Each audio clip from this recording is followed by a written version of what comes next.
नमस्कार। Trend classes के online platform पे मैं राम सर आप सभी का बहुत बहुत स्वागत अभिनंदन करता हूं।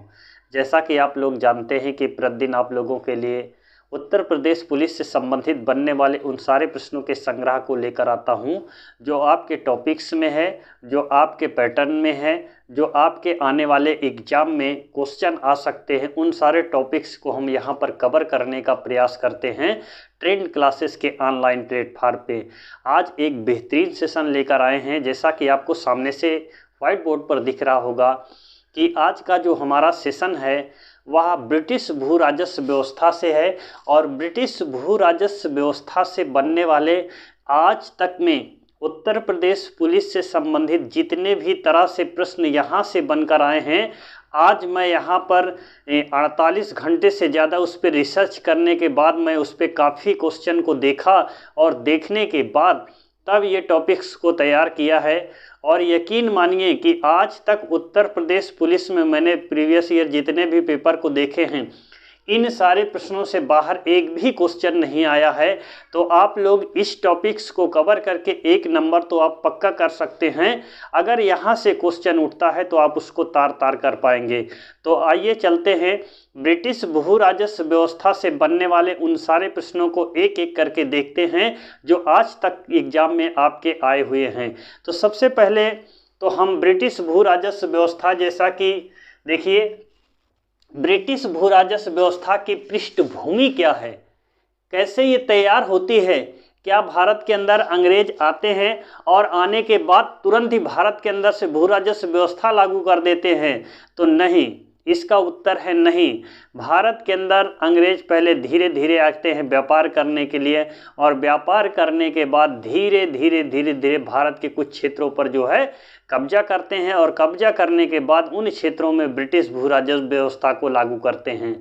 अगर हम ब्रिटिश भू राजस्व व्यवस्था के बहुत डीपली अंदर जाने का प्रयास करेंगे तो हो सकता है कि वह वीडियो बहुत लंबा होगा। तो इसलिए हम एक छोटे से वीडियो के माध्यम से आपको, जैसे 5 लीटर दूध से अगर मलाई को अलग कर दिया जाए तो बहुत थोड़ा बचेगा, वैसे मैंने भी यहाँ पर 1 से 1.5 घंटे का जो वीडियो है उसको एकदम स्किप करके कट करके एक अपने छोटे से 20 से 25 मिनट के अंदर वीडियो में ये सारी ब्रिटिश भू राजस्व व्यवस्था के बारे में बताया है जो आपके एग्जाम के लिए बेहद महत्वपूर्ण है। तो देखिए इसकी पृष्ठभूमि क्या है, कैसे भारत के अंदर ब्रिटिश भू राजस्व व्यवस्था लागू होती है। तो सबसे पहले आप लोगों ने एक बहुत ही महत्वपूर्ण युद्ध के बारे में जाना होगा जो 1757 ईस्वी में लड़ा गया था, जिसका नाम है प्लासी का युद्ध। कौन सा नाम है? इस युद्ध का नाम है प्लासी का युद्ध। और जगह भी पूछा जाएगा आखिर ये प्लासी कहाँ पर है, तो मैं आपको बताना चाहूँगा ये प्लासी जो स्थान है वो पश्चिम बंगाल में है। कहाँ पर है ये प्लासी? पश्चिम बंगाल में एक जगह है और यहीं पर एक युद्ध होता है जिसे प्लासी के युद्ध के नाम से जाना जाता है। और यह युद्ध किसके किसके बीच लड़ा गया था तो मैं आपको बताना चाहता हूँ कि एक तरफ अंग्रेज थे और एक तरफ सिराजुद्दौला था। नवाब सिराजुद्दौला बहुत ही ताकतवर, बहुत ही दिमाग और बुद्धिमान व्यक्ति था, लेकिन कहते हैं यानी कि गद्दी के चक्कर में देश के साथ गद्दारी करने वाले मीर जाफ़र यहाँ पर देखिए गद्दारी करता है और सिराजुद्दौला हार जाता है। और जब हार जाता है तो सिराजुद्दौला ये बंगाल जो था अंग्रेज़ों के कब्जे में चला गया। किसको जीत लिया? ये जो बंगाल था, ये बंगाल अंग्रेज़ों ने इस पर अधिकार कर लेते हैं और मीर जाफ़र को वहाँ पर गद्दी पर बैठा देते हैं। चलिए ये तो हुई एक, यानी आपको बंगाल मिल गया अंग्रेज़ों को। कब मिल गया? 1757 में प्लासी के युद्ध की सफलता के बाद अंग्रेज़ों को बंगाल मिल जाता है। अब एक और बहुत ही महत्वपूर्ण और निर्णायक लड़ाई लड़ी जाती है जिसे आप लोगों ने सुना होगा, बक्सर का युद्ध। क्या नाम था? बक्सर का युद्ध हुआ। और बक्सर का युद्ध होने के बाद आपको मैं बताना चाहूँगा 1765 ईस्वी में एक संधि होती है। 1765 ईस्वी में 12 अगस्त 1765, 16 अगस्त 1765, यानी कि एक संधि होती है जिसे इलाहाबाद की संधि कहते हैं। कौन सी संधि कहते हैं? इलाहाबाद की संधि होती है 12 अगस्त 1765 ईस्वी में किसके किसके बीच में होती है? रॉबर्ट क्लाइव और मुगल सम्राट शाह आलम द्वितीय के बीच में। किसके किसके बीच में होती है? रॉबर्ट क्लाइव और मुगल सम्राट शाह आलम के बीच में ये संधि होती है। और जब ये संधि हो जाती है तो अंग्रेजों को और भी क्षेत्र प्राप्त हो जाते हैं। वह कौन कौन से क्षेत्र थे जो इलाहाबाद संधि के बाद अंग्रेजों को मिल गए थे? तो ये बंगाल का कुछ एरिया था जो अंग्रेजों को मिल गया। दूसरा एरिया बिहार वाला एरिया जो अंग्रेजों को मिल गया। और तीसरा जो एरिया था वो उड़ीसा वाला, यानी कि इलाहाबाद की संधि के तहत अंग्रेजों को बंगाल मिल जाता है, बिहार मिल जाता है और उड़ीसा और बंगाल को कुछ भाग को पहले ही जो है जिस पर सिराजुद्दौला का कब्जा था उसको 1757 में प्लासी के युद्ध करके जो है अंग्रेज जीत लेते हैं। चलिए, अब यहाँ तो इन क्षेत्रों को जीत लिया। अब जब अंग्रेजों ने जीत लिया तो अंग्रेजों ने एक प्लान बनाया कि जितने हमारे क्षेत्र हैं, जितने भी भारत के अंदर यानी कि ब्रिटिश भूमि जितनी है, उन भूमि पर उन्होंने एक प्लान तैयार किया। और ये प्लान तैयार करने के बाद उन्होंने ये सोचा कि इन भूमि के ऊपर हम जो है क्या लगा देते हैं? राजस्व व्यवस्था, यानी कि यहाँ से पैसा आने के एक नए स्रोत हम अपना बना लेते हैं जिससे हमें ज़्यादा आमदनी हो। व्यापार तो हम कर ही रहे हैं ऑलरेडी, लेकिन यहाँ की जो ज़मीन है इससे हमको राजस्व व्यवस्था में आने लगे, ये हम दिमाग लगाते हैं। तब उन्होंने लड़ करके इन सारी ज़मीनों को कब्जा कर लेते हैं। अब देखिए, इसके बाद एक बहुत ही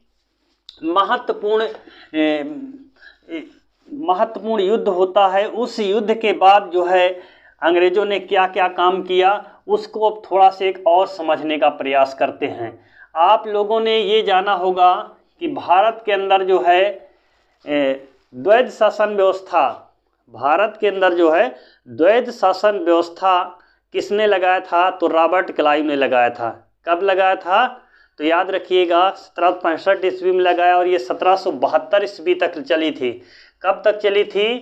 द्वैध शासन व्यवस्था लगा देते हैं, द्वैध शासन।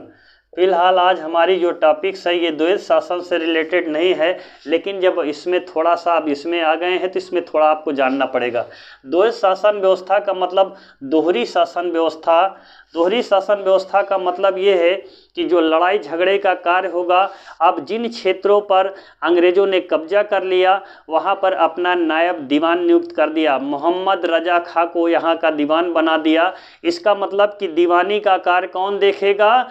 याद रखिएगा, अंग्रेज यहाँ से पैसा वसूल कर दीवानी यानी पैसा जो आएगा वो अंग्रेजों को दिया जाएगा।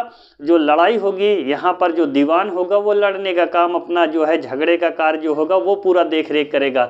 अर्थात हम ये कह सकते हैं कि भारत के अंदर दोहरी शासन व्यवस्था हो गई। तो इसके जो एक तरफ मालिक हो गए पैसे का मालिक, पैसे का जो मालिक होता था वो अंग्रेज होते थे, और जो लड़ाई झगड़े का कार्य करते थे, लड़ाई झगड़ा ये क्या करते थे? यहाँ पे एक नवाब को नियुक्त करते थे। मोहम्मद रजा खां को बंगाल का नवाब बना दिया गया है और उसे भू राजस्व व्यवस्था वसूलने का अधिकार दे दिया गया है। अब देखिए, इसके बाद द्वैध शासन व्यवस्था कब तक लागू रही? तो याद रखिएगा 1772 ईस्वी में, 1772 ईस्वी में द्वैध शासन व्यवस्था को समाप्त कर दिया। किसने? वारेन हेस्टिंग ने। वारेन हेस्टिंग आता है एक गवर्नर जनरल, और ये क्या करता है? भारत से अंदर से जो है द्वैध शासन व्यवस्था को जो है समाप्त कर दिया जाता है, जो 1765 ईस्वी में लगाया जाता है। उसको हटाने का कार्य कौन करता है? तो वारेन हेस्टिंग करता है। इसके कुछ दिनों के बाद में पंचशाला व्यवस्था आती है, और पंचशाला व्यवस्था के बाद में फिर सालाना बंदोबस्त आता है। और सालाने का मतलब हर साल लिया जाता था। और उसके बाद फिर भारत के अंदर से वारेन कॉर्नवालिस आता है। लॉर्ड कॉर्नवालिस भारत के अंदर, याद रखिएगा, कौन सी व्यवस्था लागू करता है कि यह 10 वर्षीय व्यवस्था लागू कर दिया जाए, जिसे कहा जाता है स्थायी बंदोबस्त व्यवस्था। तो अंग्रेजों ने जो काफ़ी दिनों तक चली थी भारत के अंदर, उन व्यवस्था पर अब हम बात करते हैं। क्योंकि देखिए पृष्ठभूमि को मैंने बता दिया है कि पृष्ठभूमि कैसे तैयार हो गई भारत के अंदर से ब्रिटिश भू राजस्व व्यवस्था की, उसको मैंने बता दिया। अब यहाँ पर आप लोगों को ये बताया जाएगा कि वह भारत के अंदर 3 और कैसी व्यवस्था थी जो अंग्रेजों ने, जिसमें प्रबल पैसा वसूला था, अधिक से अधिक पैसा वसूलने का कार्य किया है। उन व्यवस्था पर हम आज बात करते हैं, जहां से एग्जाम में 100% क्वेश्चन आते हैं और आप यही क्वेश्चन को करने में कंफ्यूज हो जाते हैं। तो आज मैंने एकदम से तोड़ के पॉइंट टू पॉइंट यहाँ पर बताने का प्रयास किया है। अस्थाई बंदोबस्त व्यवस्था, तो याद रखिएगा, अस्थाई बंदोबस्त व्यवस्था जब भारत में लागू की गई है वह 22 मार्च 1793 ईस्वी को। कब लागू किया गया है? 22 मार्च 1793 ईस्वी को अस्थाई बंदोबस्त व्यवस्था लागू किया गया है। अस्थाई बंदोबस्त व्यवस्था को इस्तमरारी व्यवस्था भी कहा जाता है। क्या कहा जाता है? इस्तमरारी व्यवस्था भी कहा जाता है अस्थाई बंदोबस्त व्यवस्था को। अगर हम स्थान की बात करें तो कि किस स्थान से लागू किया गया था, तो ये पश्चिम बंगाल से लागू किया गया था। जी हाँ, जैसा कि मैंने अभी पृष्ठभूमि में बताया कि जब अंग्रेज पश्चिम बंगाल में प्लासी के युद्ध को जीत लेते हैं, तब उसके बाद ही याद रखिएगा 22 मार्च 1793 को पश्चिम बंगाल में ये व्यवस्था लागू की गई थी। अब उस समय भारत का गवर्नर जनरल कौन था? तो याद रखिएगा लॉर्ड कॉर्नवालिस था। कौन था? उस समय भारत का जो गवर्नर जनरल लॉर्ड कॉर्नवालिस था। अगर हम कितने समय के लिए यह व्यवस्था लागू की गई थी, तो 10 वर्षों के लिए, यानी कि अस्थाई बंदोबस्त व्यवस्था 10 वर्षीय व्यवस्था थी, 10 वर्षों के लिए लागू की जाती थी। और तीसरा पॉइंट, इसमें अगला पॉइंट क्या है? जमीन की नीलामी, यानी कि जो हमारे भारत में ज़मीन के ठेकेदार होते थे, यानी कि हमारी ज़मीन जो है ठेकेदारी पर उठने लगी थी उस समय, तो 3 करोड़ 75 लाख अंग्रेजों को दिया जाता था और भारत की जो ज़मीनें होती थी उसको ले लिया जाता था। अब जब ले लिया जाता था 3 करोड़ 75 लाख की, तो इससे किसानों को दिया जाता था। अब जब किसान इससे लेते थे तो कितने में बेचते थे? तो याद रखिएगा 13 करोड़ रुपए में। अब आप देखिए 3 करोड़ 75 लाख रुपए की ज़मीन को लेकर के कितना वसूल करते थे जमींदार? तो याद रखिएगा 13 करोड़ रुपया जो है वसूल करने का कार्य करते थे, जिससे हमारे जो भारत के किसान थे वो एकदम से दबते नीचे के एकदम से चले जाते थे। पैसा न दे पाने पर उनकी जो लगान व्यवस्था थी, ना दे पाने पर उनकी ज़मीन को जब्त कर लिया जाता था स्थायी बंदोबस्त व्यवस्था में। अगर हम बात करें कि ब्रिटिश भारत की कितने % भूमि पर इस व्यवस्था को लागू किया गया था, तो यह 19% भूमि पर। कितने % भूमि पर? 19% भूमि पर याद रखिएगा अस्थाई बंदोबस्त व्यवस्था को लागू किया गया था।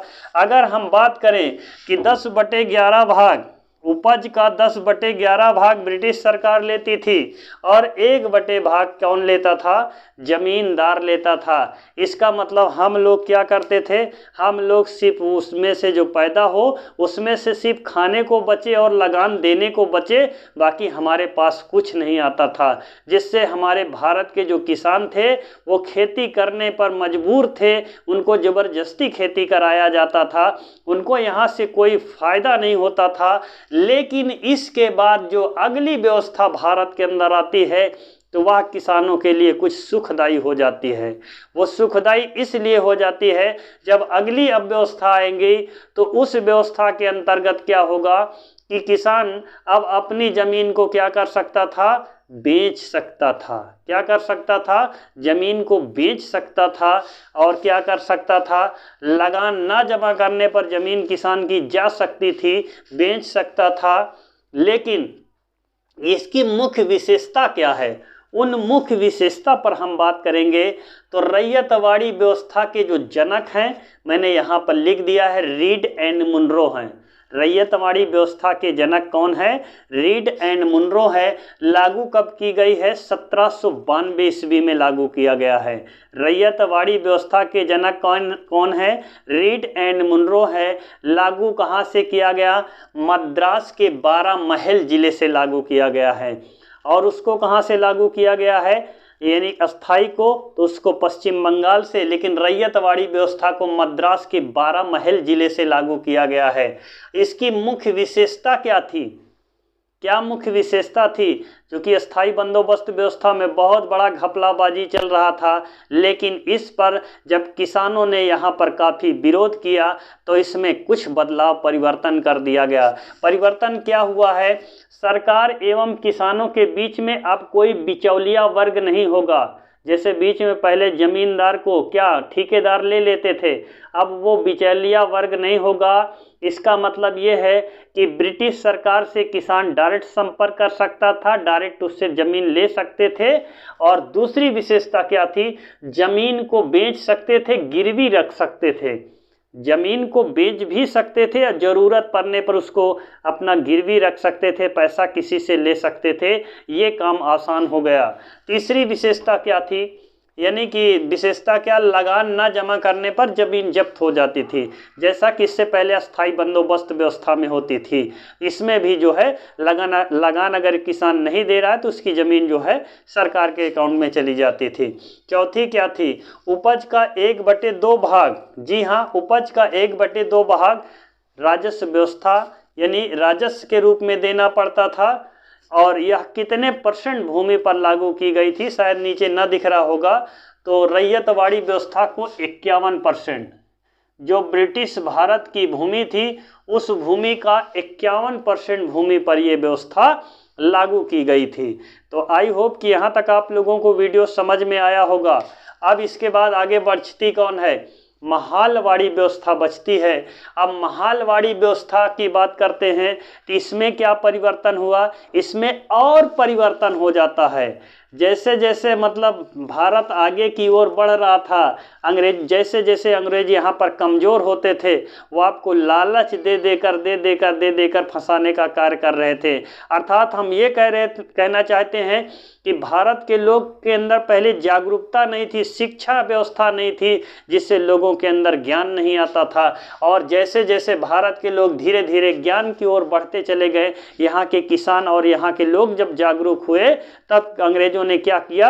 अंग्रेजों ने किसानों के साथ कुछ जो है अपना व्यवहार था उसको नरमता लाए। और तीसरी जो व्यवस्था महालवाड़ी व्यवस्था आती है, जिसके जनक कौन होते हैं? हार्ल्ड मैकेंजी होते हैं। जी हाँ, भारत के अंदर जो महालवाड़ी व्यवस्था आती है, महाल का अर्थ होता है जागीर या गांव। महाल का जो अर्थ होता है जागीर या गांव होता है, जिसके जनक कौन है? हार्ल्ड मैकेंजी हैं।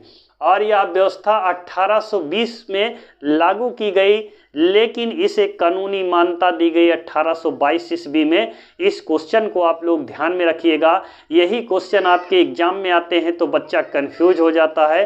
तो आपको कंफ्यूज नहीं होना है, इन सारे प्रश्नों को आप लोगों को एक एक करके करना है।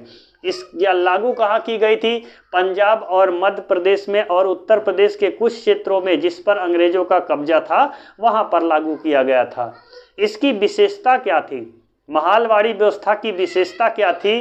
तो याद रखिएगा, जमीन मापने के लिए मानचित्र का प्रयोग किया गया। कि अब जो है जमीनों को मापने के लिए ब्रिटिश सरकार ने मानचित्र का प्रयोग करने लगे। और क्या करते थे? उसकी लंबाई और चौड़ाई को मापने के लिए जंजीर का प्रयोग करते थे। उसे कहा गया है पंजियों का प्रयोग करते थे। पंजियों का यानी जंजीर का प्रयोग अब होने लगा। जैसे जरीब के द्वारा आप नापते हैं, वैसे जब भारत के अंदर महालवाड़ी व्यवस्था आती है तो जंजीर का प्रयोग होने लगा। और क्या थी? राजस्व की वसूली का अधिकार मुखिया को दिया गया। गांव का जो मुखिया होता था, गांव का मुखिया को ही लंबरदार कहा जाता था। गांव का मुखिया भू राजस्व वसूलेगा। अगर आपके ऑप्शन में मुखिया नहीं है तो लंबरदार दिया रहेगा, लंबरदार पे आपको टिक करना है। महालवाड़ी व्यवस्था के अंतर्गत राजस्व वसूलने का अधिकार किसके पास होता था? तो याद रखिएगा, मुखिया के पास होता था। अगर मुखिया आपके ऑप्शन में नहीं मिल रहा है तो आपके ऑप्शन में लंबरदार होगा, उसी पे आपको टिक करना है। और क्या था? किसान जमीन पर ऋण ले सकता था। अब एक नया रूल आ गया था। अब क्या करेगा? महालवाड़ी व्यवस्था पे किसान अब अपनी ज़मीन को रख कर के बैंक से ऋण ले सकता था। ये प्रावधान कर दिया गया महालवाड़ी व्यवस्था के अंतर्गत।